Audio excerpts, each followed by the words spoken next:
Not scared. Absolutely. We've really designed this to be a family-friendly event, place to be seen, wear your costume, get it out there, be seen, and not be scared. So if you know, the adults do dress, we ask them not to wear masks because that can get in the scary section. Right. So, but you know, it's just so much fun to be here and be seen. And there's a photo op around every corner at the zoo.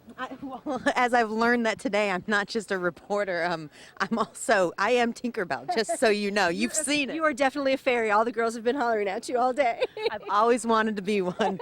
From the Louisville Zoo and the world's largest Halloween party presented by Meyer, I'm Angie Fenton for Great Day Live. Let's go tiptoe through the Candyland. Let's go. They make perfect Disney princesses, don't they? Really, I Tinkerbell love and Snow Kyle. White. Kyle is one of my Crusade for Children buddies, too. She's a happy, cheery person. And Very sweet. Angie really does look like Tinkerbell. She too. does. Hey, Carl!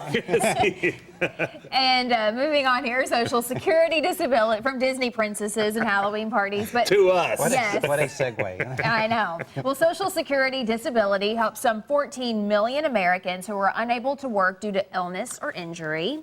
Former Disney prince like me, attorney Karl Truman joins us here. I wish we'd had jobs like that, teen jobs.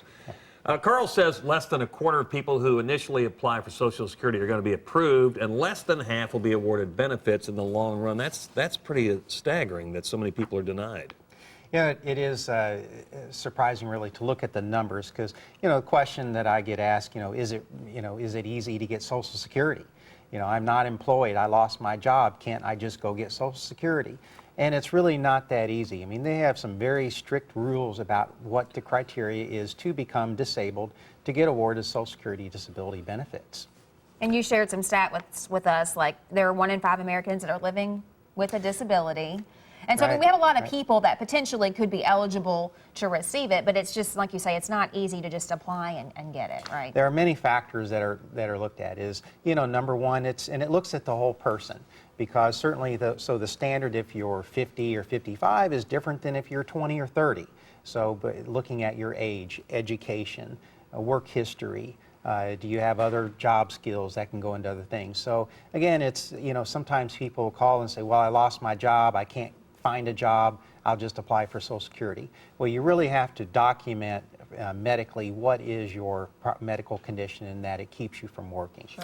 And of course, Social Security is a payroll deduction we see. What if you're someone who was a homemaker, someone who did not generate a paycheck? Are you still eligible for Social Security? Well, there's two types. There is Social Security disability, which we all see on our paycheck stubs. It is deducted, so it's just not just a benefit. It is something that we pay for. So if we are disabled, then that goes into a trust fund, so we are paid for that. If we don't have a job history, let's say we've not had a job, for many years, then the other type of benefit is called SSI, Supplemental Security Income, and that's a different kind of benefit based on a needs test. So if you are disabled and you have Social Security disability, if you have money in the bank, it's not going to affect that. SSI, there are asset limits. We do know, just like we've talked about insurance companies before, the number one thing they know how to do is say no.